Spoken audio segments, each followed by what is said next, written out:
Welcome back to the Deep Dive. Today we are tackling the one thing that stops almost everyone who tries to fast. You know what I'm talking about. It's hunger. We've all felt it, and, well, we're here to give you the definitive playbook for finally conquering it. Our mission for this deep dive is to show you how to completely transform your relationship with appetite. And the core idea here is pretty revolutionary. It's that hunger, when you're fasting, is 99% optional. A lot of the suffering people feel is just because they believe fasting has to be suffering. That's it, exactly. It's about redefining what you're feeling. Most people, when they get that pang, they think it's, life or death starvation, but it's not. It's almost always a trainable signal. It's a ghrelin spike, a habit, maybe just boredom, or something as simple as thirst or an electrolyte issue. So our bodies can handle this, but our brains and our habits are just poorly trained. Yeah, precisely. The human body is engineered to go for days without food. This modern idea of constant grazing, 3 meals, snacks. That's the weird thing, historically speaking. We have to talk about the hormone ghrelin. It spikes at your usual meal times simply because your body expects food. It's a habit. But it goes away on its own. It does. It reliably drops within 30 to 60 minutes, even if you don't eat anything. Your brain learns it's a false alarm, and, studies show it completely adapts within about 7 to 14 days. Meanwhile, leptin, your satiety hormone, actually rises as you start burning body fat. It's like your body's telling your brain, hey, we're fine, we've got plenty of fuel here. Exactly. We're eating from our internal pantry. This changes everything. I mean, we've seen it work. I love that story about our client, Sarah. On her very first 24-hour fast, she was literally crying at hour 18, convinced she couldn't do it. 6 months later, she did a 10-day water fast and said days 6 through 9 were the most peaceful of her entire life. And the only thing that changed was the tools she was using. It wasn't about willpower. Not at all. It was the toolbox. Okay, so let's start there. Let's name the enemy. Because knowing what you're up against is half the battle. The source material's clear. 99% of this hunger is mental, habitual, or just fixable. Yes. Pattern recognition is your superpower here. If you can name the type of hunger, you can defeat it. We've broken it down into 5 imposters. First up is what we call ghrelin wave hunger. This is the classic one, a hollow feeling in your stomach, maybe a little anxiety. And it comes at a specific time. Like clockwork. It hits 20 to 40 minutes after your usual mealtime, and then it just vanishes. You just have to ride the wave. So you don't fight it, you just trust that it's going to pass. You trust the clock, exactly. Second is habit hunger. This is pure autopilot. It's not about need, it's about routine. Walking past the kitchen, or for me, it was always sitting down to watch Netflix at 8:55 p.m. My brain would scream for a snack. Oh, I get that. For me, it's when my kids have their afternoon snack. Yeah. It's not stress, it's just pure FOMO. A perfect example. Number 3 is emotional hunger. Stress, boredom, loneliness. The key here is that it hits your mouth and your brain, not your stomach. You crave something specific, like ice cream. It's a coping mechanism, not a calorie need. Right. And then what about the physical ones? Okay, so number 4 is fake thirst hunger. The hypothalamus, the part of your brain that controls hunger and thirst, it gets its signals crossed. It's sloppy. Research suggests that, 70% of the time you think you're hungry, you're actually just dehydrated. 70%, that's huge. It's huge. And finally, number 5, and this is critical for longer fasts, low electrolyte hunger. This feels like lightheadedness, a headache, and this insatiable craving for something, usually something salty. Your body isn't asking for an energy bar, it's screaming for sodium. Okay, that's a crucial list. Now that we know the imposters, let's get the battle plan. The first 72 hours. The sources all say if you can win those first 3 days, you win the war. That's right. Each day is a different physiological battle, so you need a different game plan for each. Day 1. Your body is burning through the last of its glycogen. You'll feel some irritability, those loud ghrelin spikes. The game plan is simple. 500 milliliters of water with a quarter teaspoon of sea salt, first thing when you wake up. And what about that lunchtime spike? After your usual lunchtime, go for a 30 or 40-minute walk. Is that just for distraction or is something else going on? It's both. Movement is a fantastic ghrelin blunter. It helps stabilize your blood sugar, and this is critical, get to bed by 10 p.m. Sleep debt can amplify hunger by 30–40%.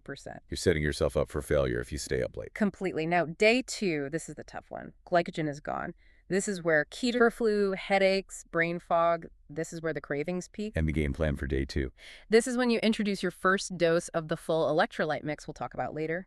And a psychological tool, 10 deep belly breaths every single time a craving hits. And keep your exercise light. Just yoga or some bodyweight stuff. You mentioned keto flu. Is that really just your body missing sugar, or is it mostly that electrolyte loss you were talking about? It's overwhelmingly a mineral deficiency.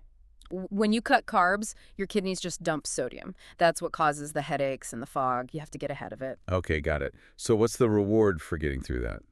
The reward is day 3. Ketones are rising, you feel a huge mood lift, and then suddenly hunger just drops, usually around 4 to 7 p.m. At that point, you double down on electrolytes and you plan a non-food reward, a new book, a massage, something to reinforce the win. That's the turning point. After hour 60 or so, hunger vanishes for 95% of people. That's the finish line you're aiming for, so that's the map. But what do you do in the moment? When a craving hits you like a truck, Yeah. that's where this psychological toolbox comes in. Right. Let's start with the easiest one, the 5-minute rule. You don't tell your brain you have to fast for another day. You just say, wait 5 minutes. Why does that work so well? Because the brain hates infinity, but it loves a short, winnable challenge. And by the time 5 minutes is up, the ghrelin wave has already passed. Simple. I like it. What's next? Craving surfing. Instead of fighting the craving, you just observe it, like a wave. Yeah. You notice the feeling without judging it, knowing it will crash in less than 7 minutes. You don't have to get swept away by it. And what about that identity reframe? I love this one. Yes. The I don't eat that reframe. Stop saying I can't eat that. That's all about willpower, and willpower breaks. Instead, you say, I don't eat outside my window. It's about identity. It's just who you are. So that identity shift is actually stronger than just gritting your teeth. They're so much stronger. Willpower is a muscle that gets tired. Identity is a decision you've already made. It's not even a struggle. Okay, give me an instant trick. Something to just kill a craving right now. The tongue burner trick. Use really strong mint toothpaste or mouthwash. It completely changes the sensation in your mouth and it just kills the appetite signal. Or if you need something physical, the 10 push-up penalty. Yes. Every time you think about breaking, you drop and do 10 push-ups. I love the line from the source material. You'll either get stronger or stop whining. That's some tough love. It works. And another one, if the craving has a voice, is to name your gremlin. Give it a silly name like Kevin the Cookie Monster. It's hard to take a craving seriously when you're laughing at it. It takes all the power away from me. Completely. And finally, future self-visualization. Close your eyes for 60 seconds. Picture yourself in 30 days, feeling amazing, wearing those jeans you want to fit into. Studies show this can drop craving intensity by 50 to 70%. Okay, let's switch gears. We've hit the mental game hard. Now, the physical foundations, hydration and electrolytes. You said dehydration is the #1 underrated hunger killer. It fixes 30 to 50% of cravings easily. The formula is simple. Your body weight in pounds divided by 2, that's the minimum ounces of water you need a day. But during a fast, you have to add an extra 1 to 1.5 liters on top of that. And not just plain water. Right. If you just chug plain water, you'll flush out more sodium and make the problem worse. You need the salt to hold on to the water. Which brings us right back to the electrolyte crisis. The headaches, the cravings, all from losing sodium. It's the #1 reason people quit. For a 24 to 72-hour fast, you need to be hitting these targets daily. Sodium, 4,000 to 6,000 milligrams, potassium, 3,000 to 4,700, and magnesium, around 400 to 600. So we need the recipe, the full fasting electrolyte drink, the so-called snake juice 2.0. Let's do it. You take 2 liters of water, you add 1 teaspoon of sodium chloride, it's just table salt, then half a teaspoon of potassium chloride, that's sold as no salt or new salt, then 1 teaspoon of sodium bicarbonate baking soda, that helps settle your stomach, and optionally a 1/4 teaspoon of magnesium powder. And what if you're in a panic? You feel terrible and you need a fix right now. The instant fix. A 1/4 to a half teaspoon of sea salt right under your tongue. Chase it with water. It works in 3 to 8 minutes. It bypasses digestion and hits your bloodstream almost immediately. That is a lifesaver. An immediate actionable fix. Okay, let's wrap this up with the last piece of the puzzle. Mindfulness and strategic timing. A calm nervous system means less hunger. Absolutely. Stress raises cortisol, and cortisol makes you crave junk, so you need to hack your nervous system. First, box breathing. It's just a 4-4-4-4 pattern. Inhale for 4, hold for 4, exhale for 4, hold for 4. It instantly lowers cortisol. And the other one, the sigh. The physiological sigh. It's incredibly powerful. You take a full inhale, then at the very top, you sneak in a little second sip of air, then a long, slow exhale. Do that once or twice, and you can literally feel the stress melt away. And timing matters too. When should you actually eat? The best window for most people to minimize hunger is 12 p.m. to 8 p.m., or even 2 p.m. to 8 p.m. Skipping breakfast kills that morning ghrelin spike.